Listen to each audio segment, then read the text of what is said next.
Olá, marezada! Estamos iniciando aqui mais um episódio do nosso Barés Dark Podcast. A história, a narrativa de hoje vai nos reportar a um lugar que comumente a gente associa a alegria, a família, a união, a boas lembranças da infância.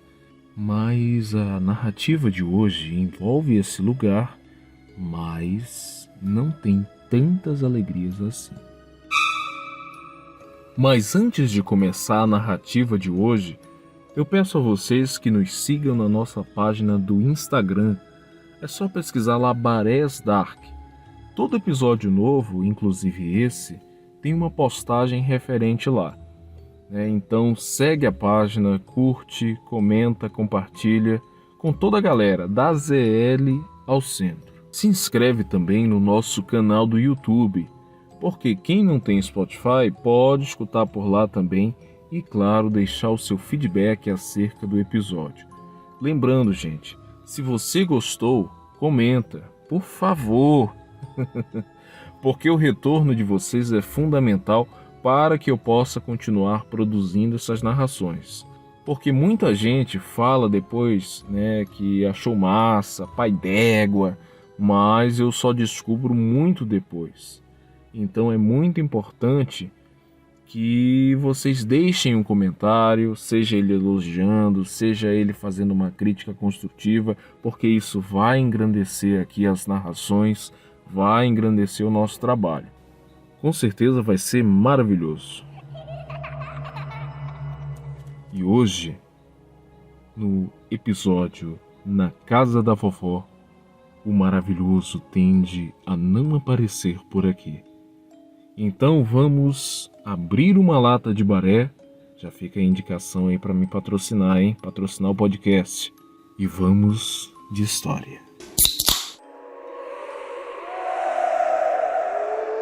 Bom, a Vitória, que foi quem contou essa história, essa experiência para nós, ela mora e estuda aqui em Manaus, mas ela é natural de Santarém, no Pará.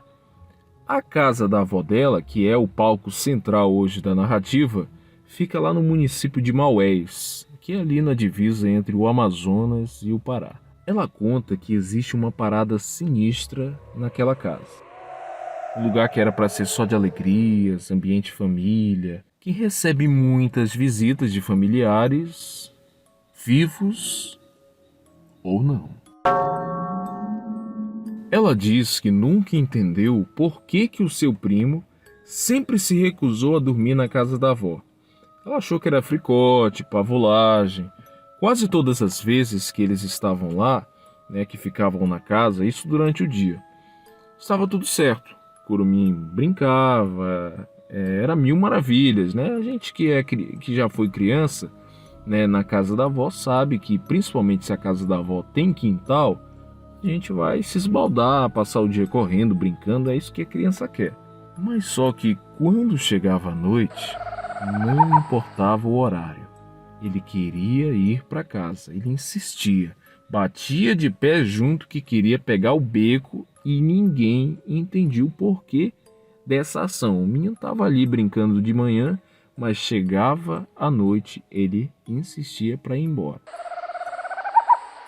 A Vitória, apesar de também não entender aquela reação, nunca se sentiu tão bem ali, sempre sentindo que algo estava à espreita. Mas tentava ficar por lá. Um dia, a tia dela resolveu contar o porquê dele, do Curumim, não querer ficar ali durante a noite. Quando ele era mais novo, ele e a mãe, moravam ali nessa casa. E teve uma determinada noite que ela se levantou ali para tomar um gole d'água. Por falar nisso, você que está ouvindo aí do outro lado, beba água, hein? E ela foi no rumo da cozinha, naquela escuridão imensa, num breu só. E quando ela estava voltando para o quarto, ela notou um certo barulho de passos nervosos no chão e abriu a porta lentamente. Quando ela abriu essa porta, o menino estava chorando e correndo pelo quarto, com um beiço branco igual papel, como se estivesse fugindo de algo, de alguma coisa, se retraindo contra as paredes. E naquela situação confusa ali no meio da madrugada, no meio da escuridão do quarto, a tia dela tentava perguntar o que havia acontecido, mas ele só conseguia chorar. Ele tentava se esquivar ali dela, olhava para o escuro vazio do quarto. E o melhor vem agora. Quando o menino finalmente se acalmou, ele contou que havia visto o pai dele no canto do quarto, olhando fixamente para ele. E mais, ele disse que o pai começou a se contorcer e entrou debaixo da cama, como um bicho com medo, e fez ela dar um solavanco.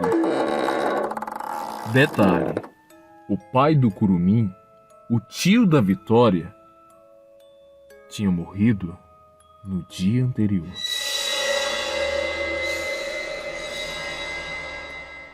Essa experiência, de o primeiro velório que a criança presencia, é muito comum ter esses pesadelos, essas visões, mais comum do que a gente imagina.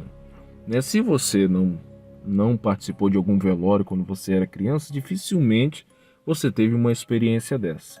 O meu tio mesmo, ele contou que o primeiro velório que ele participou foi justamente do avô dele, o meu bisavô Tibúrcio, e que de madrugada, deitado na rede, ele desperta com um grande clarão próximo ali do rosto dele, fora da rede. Quando ele tira a cara para fora da rede, ele se depara com o vovô Tibúrcio. Estava ali sentado em uma cadeira, a vovó sempre deixou uma cadeira do lado da porta, e ele estava ali sentado, olhando fixamente para ele.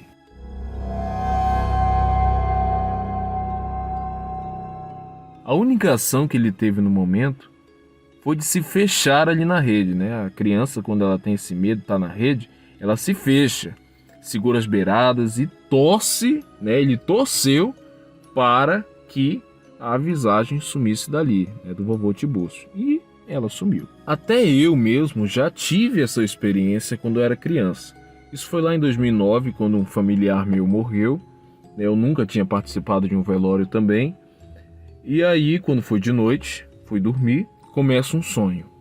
A porta, como se a porta estivesse se abrindo do quarto, eu deitado ali na cama, e um clarão muito grande, muito forte, adentrava no quarto. E aí, lentamente, ia entrando um carrinho. E em cima desse carrinho foi aparecendo um caixão. E esse caixão foi entrando bem lentamente. E antes que ele entrasse por completo, eu despertei. Num susto, num grito, eu despertei todo suado no meio da noite. Isso, eu tinha uns 9 anos, ainda era muito moleque. Esse foi o resultado da minha primeira experiência num velório. Então, é muito comum a criança, que é mais sensitiva para essas coisas, ter esse tipo de experiência. A Vitória, ela afirmou que aquele não é um caso isolado, não foi um caso isolado. A outra tia dela viu um homem entrar no quartinho de materiais e quando foi olhar não havia ninguém. Os primos foram no quintal desligar a bomba d'água durante a noite, só com uma lanterna, e viram em um canto escuro uma menina acenando para eles, que era, na verdade, uma outra prima, que seria algo totalmente normal, se ela já não estivesse morta. E foi essa a história que a Vitória mandou para o nosso podcast, da casa da sua avó lá de Maués. E aí, o que vocês acham das aparições? Tá ouvindo pelo YouTube? Curte, comenta e compartilha. Eu adoro ler os comentários de vocês. Eu espero que chegue esse podcast, esse vídeo, esse link do Spotify para mais pessoas. Então, é super importante que vocês comentem e compartilhem, esse podcast. Se você está ouvindo no Spotify e não sabe como comentar, vai lá na nossa página do Instagram, Barés Dark, Acesse a publicação referente a esse novo episódio e comenta lá suas impressões. Assim que terminar aqui, você pode ir lá, comenta, mostra o que você achou do episódio, se você teve uma experiência semelhante na infância também, se você teve aparições como essas da casa da avó da Vitória. Então comenta pra gente, mostra pra gente as suas experiências também, que elas podem também virar uma narrativa aqui no podcast Barés Dark. Estou curioso para saber se você, quando curumim, viu certas pessoas, ouviu certas vozes que certamente ninguém mais ouviu. Manda pra gente. É o nosso desejo que no escuro do teu quarto todas as suas leseiras barés se realizem.